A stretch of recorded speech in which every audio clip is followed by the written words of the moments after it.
Hello and welcome. This is Look at the Big Picture, brought to you by GMG Oracle TV.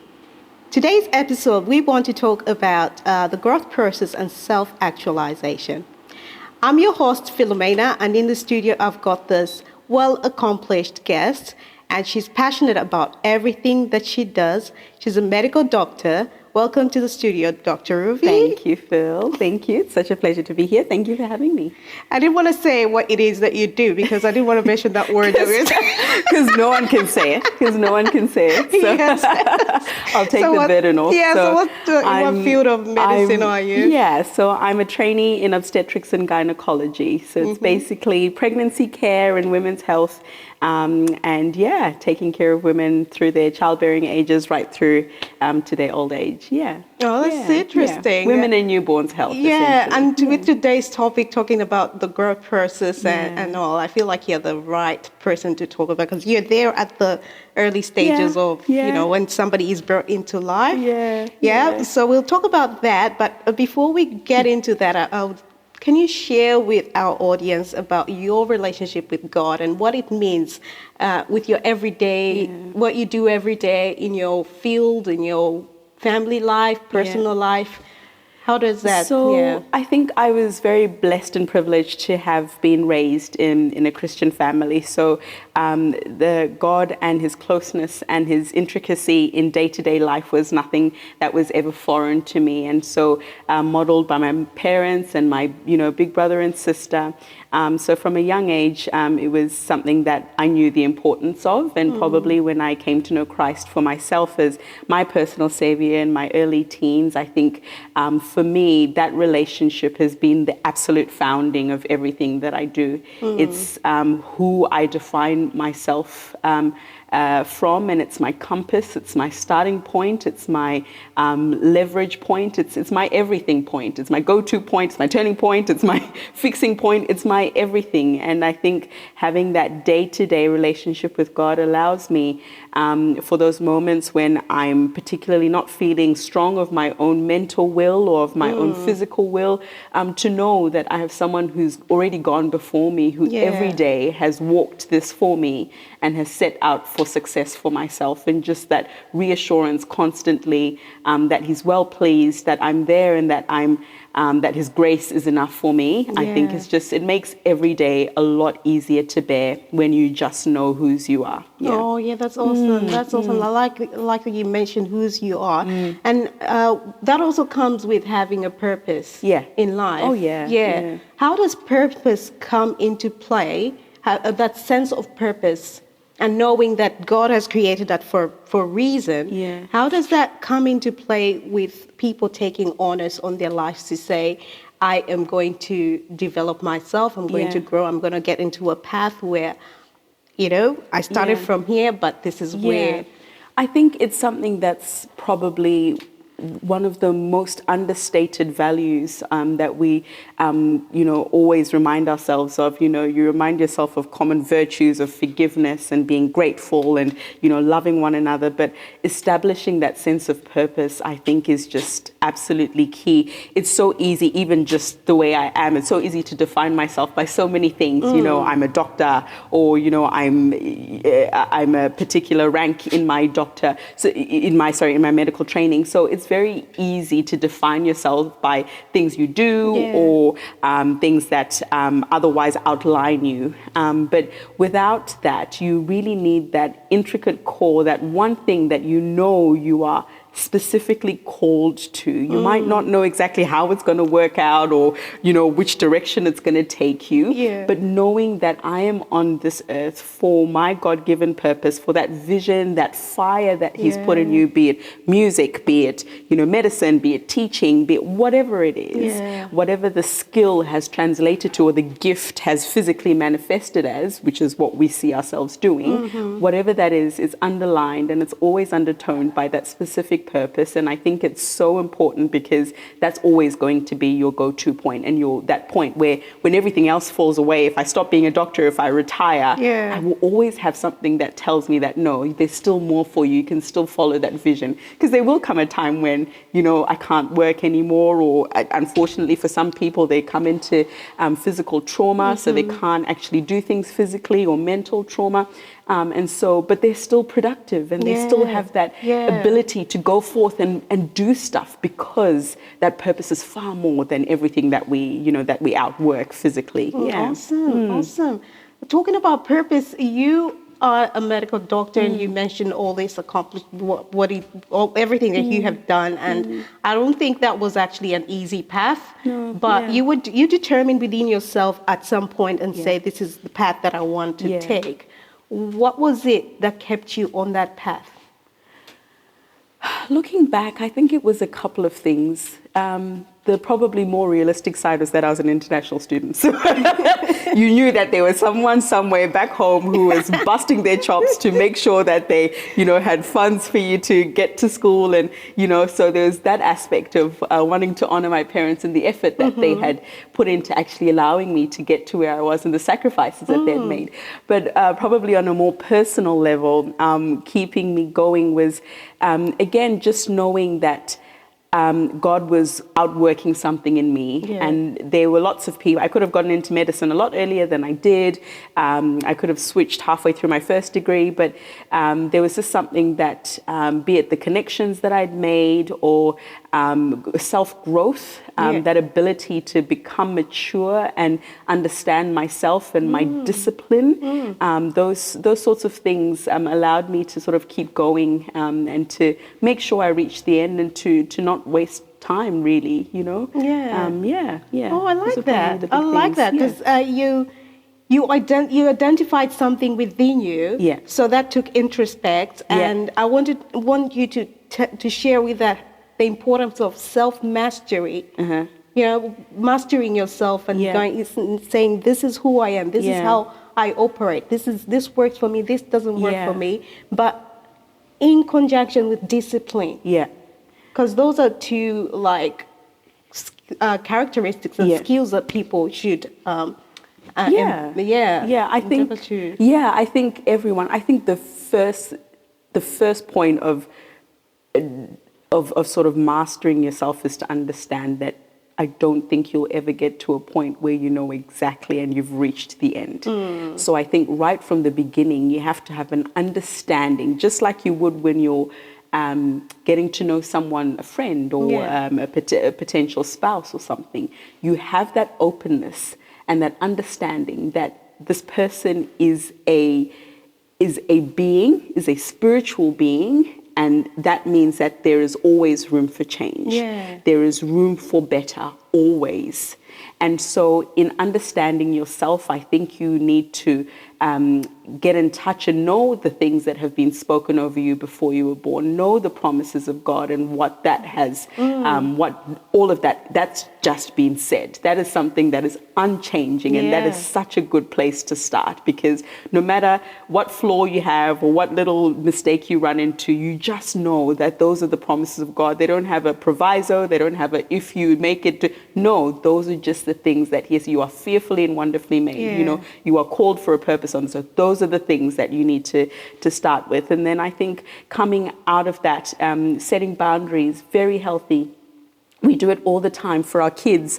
For your 3-year-old, you tell them, no, don't go to the stove, because you know that there can be potential harm. Set boundaries for yourself. There are things that you know will harm your spirit. There are things that you'll know will harm your flesh. So be conscious of those things and be unapologetic about it. We're never going to be the same. And so something that someone is willing to do isn't always what you will be willing to do. And that's okay. So being in that place where you can actually say, this is what I stand for, but these are the places where I will draw the line here and I won't go any further. And so I think, again, with just those couple of examples, there's thousands of things we could talk about when we're talking about trying to self-actualize and trying to master yourself, I guess. But self-control and discipline comes from there.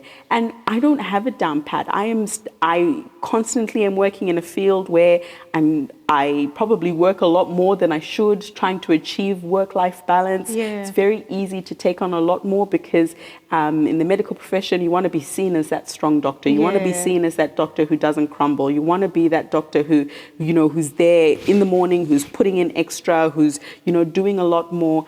And so, there are times when I have to really kind of check myself and kind of go, are you actually doing the right thing for you? And are you kind of maybe, drifting away from that area of self-discipline, and so it's all a process, it's a journey, and not setting time limits for yourself, not going by the time I'm 35 I need to have it all together.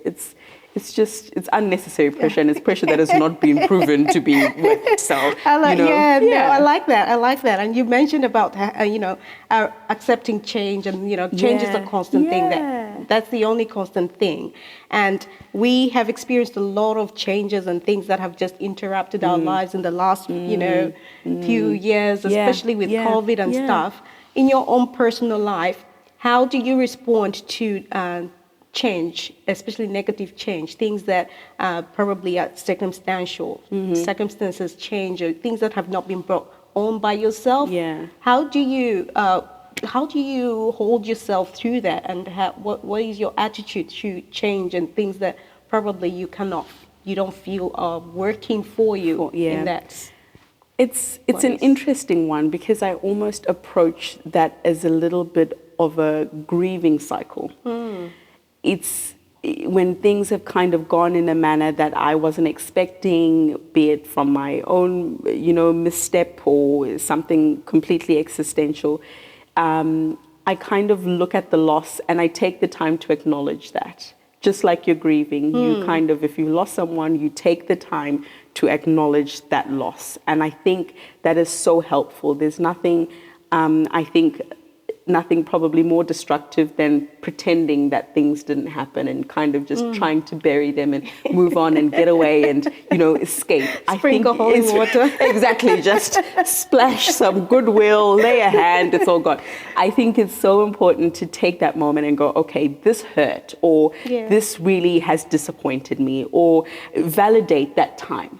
That doesn't mean you dwell in that moment and you sit there forever and go, oh my goodness, what has happened? This isn't the way things are going. This isn't how No, acknowledge it. But then that also then helps you have a very clear mind afterwards and go, okay, so where to from now? Is there anything that I could learn from that particular time that changed everything? Is there something that can help me move forward? And not all the time are there going to be profound answers that come to your head. I think sometimes people think that when you reflect, there's going to be some beautiful voice that tells you, so these are the things you're going to learn from this mistake, or these are the things you're going to learn from this occurrence. It doesn't always happen that way. You might figure that out maybe 5, 6, 10 years down the line and go, oh, man, I actually think that time probably taught me this. But just have that opportunity, that openness to try and find a growth point or something from there. And then be kind to yourself.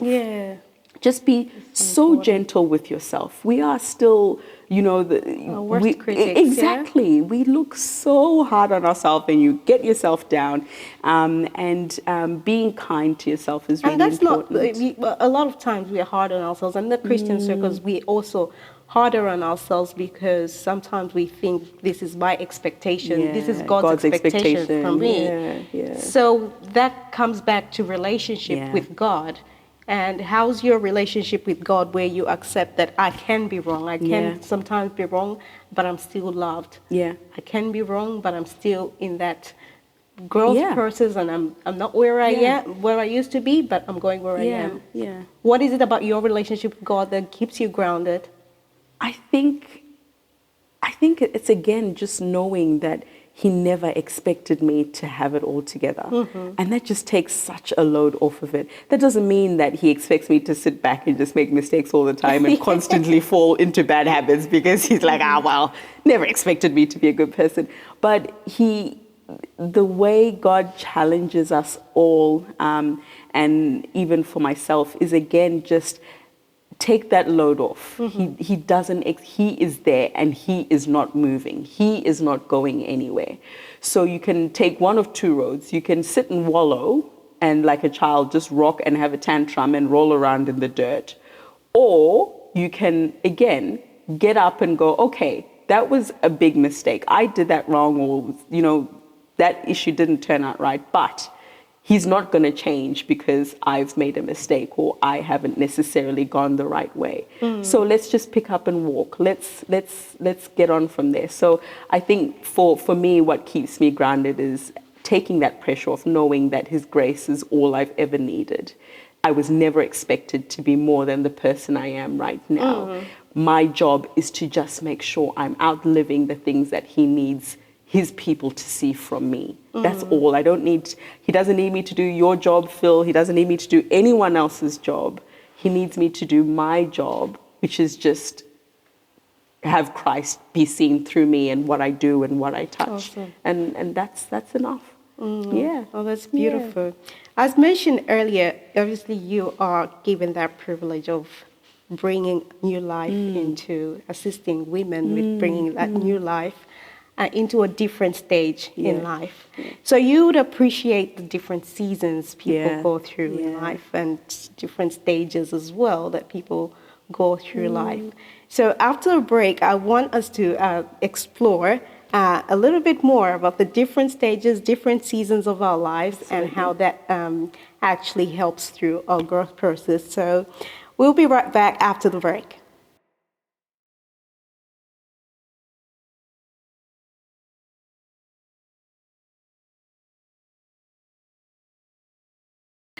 This is Look at the Big Picture with me, your host, Philomena, and my special guest, passionate, vibrant Dr. Ruvi in the house.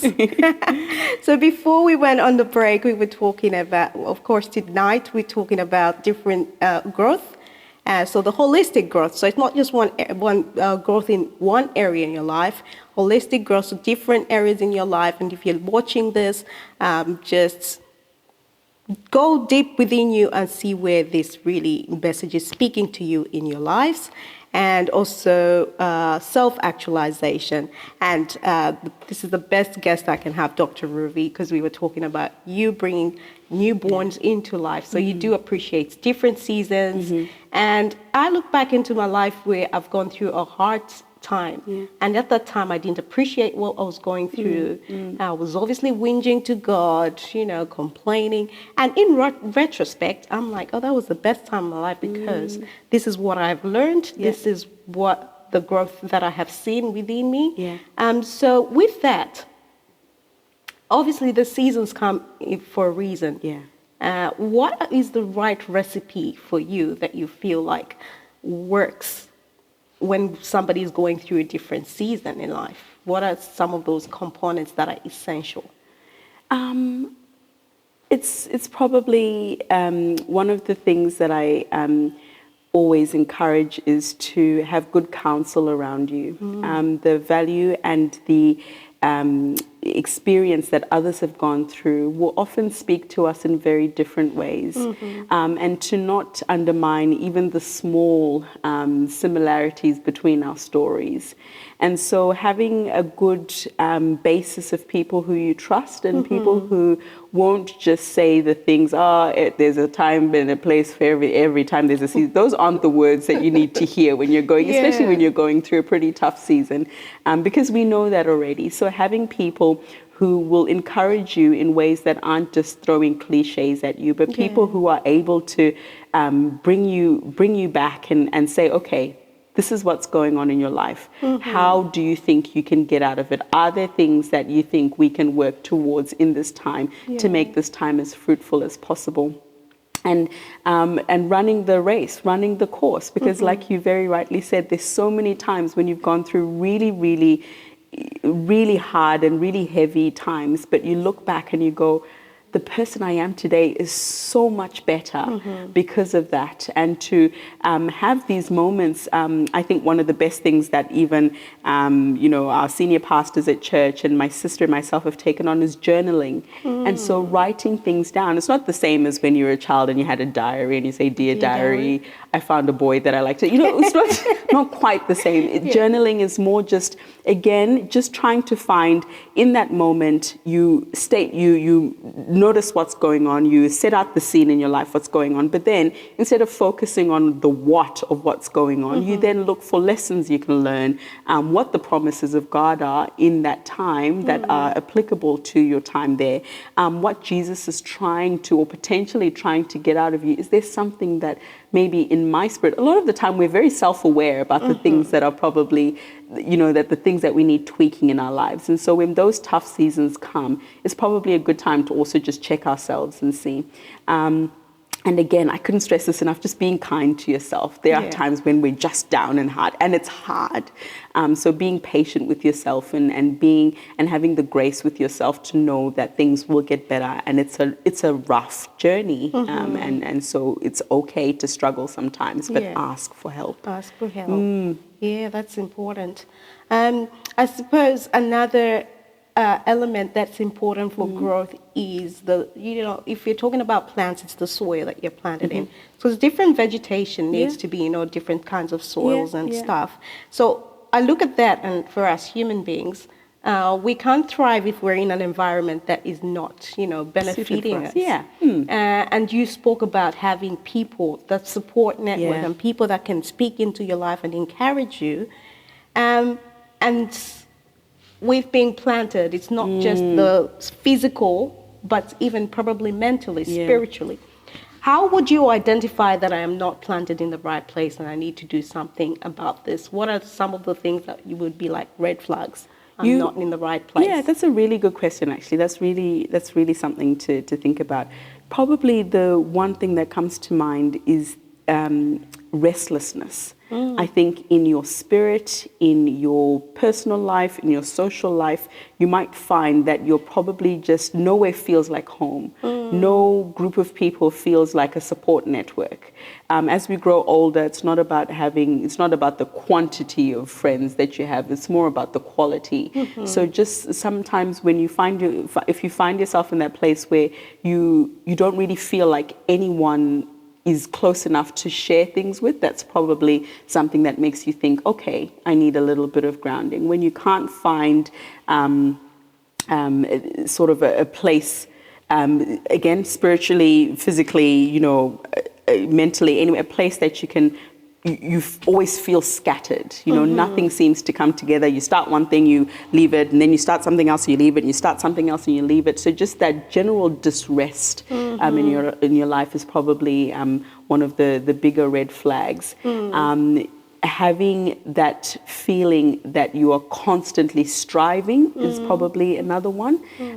Like you said, it's a beautiful analogy. When you are planted, when you are a tree or anything that is planted, you grow. There's no tree that has to constantly strive. It's planted with the right climate, right soils. Those roots grow down. They know where water is, and then that plant thrives. The ones that have to constantly seek something are the ones that aren't going to do well.